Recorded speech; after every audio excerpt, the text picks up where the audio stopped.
Hi, Terry VanNoy. Welcome to Math Class with Terry V. Hope this video helps you out, and if you enjoy it, please share it, comment, or like it.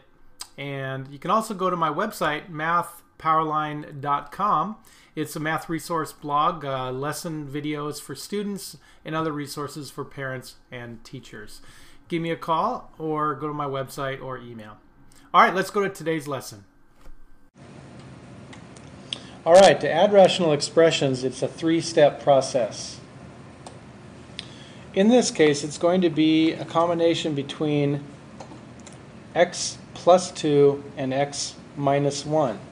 The common denominator we need is going to be both of those multiplied together. So my first fraction will have this denominator, and my second fraction will have the same denominator.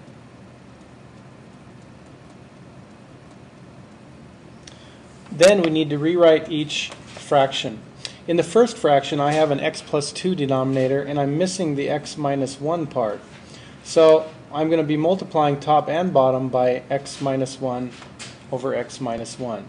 In the second fraction, I have an x minus 1 denominator. Now I need to multiply top and bottom by its missing part, which is x plus 2, as you can see here.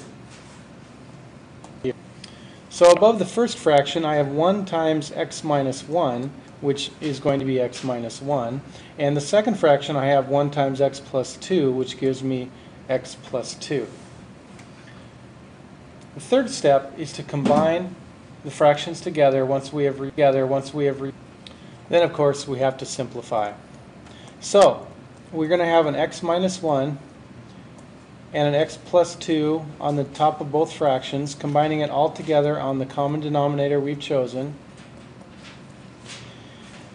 And when I add all the like terms together, I'm going to end up with 2x plus 1 over my common denominator that we chose. And there's my answer.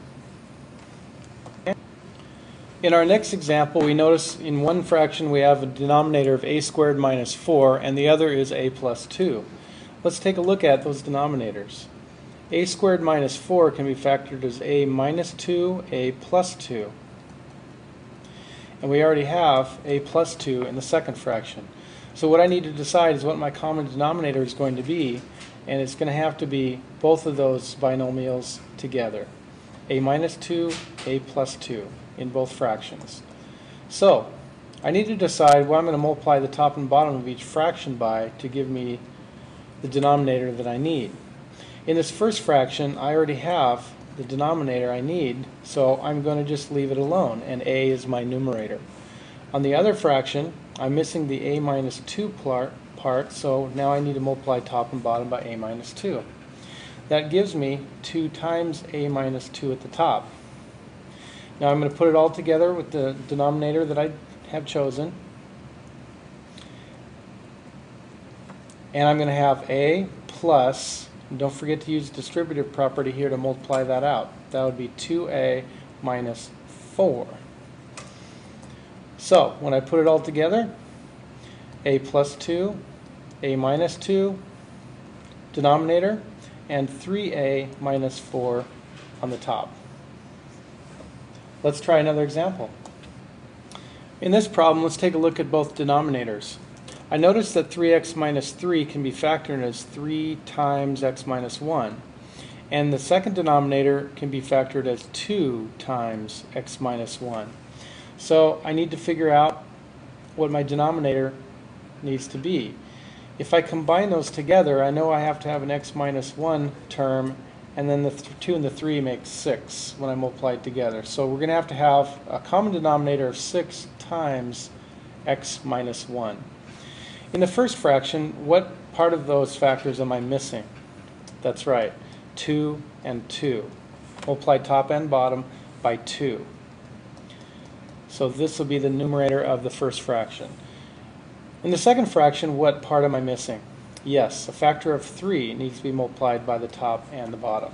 So that will give me 3 times x minus 3. Now in the next step, when we want to put it all together, we use the common denominator of 6 times x minus 1, and I want to make sure I use the distributive property here to multiply out all the terms and then see if I can find some like terms to combine together. That gives me 2x minus 8 and 3x minus 9. Can you complete the problem? Hit pause and see if you're right.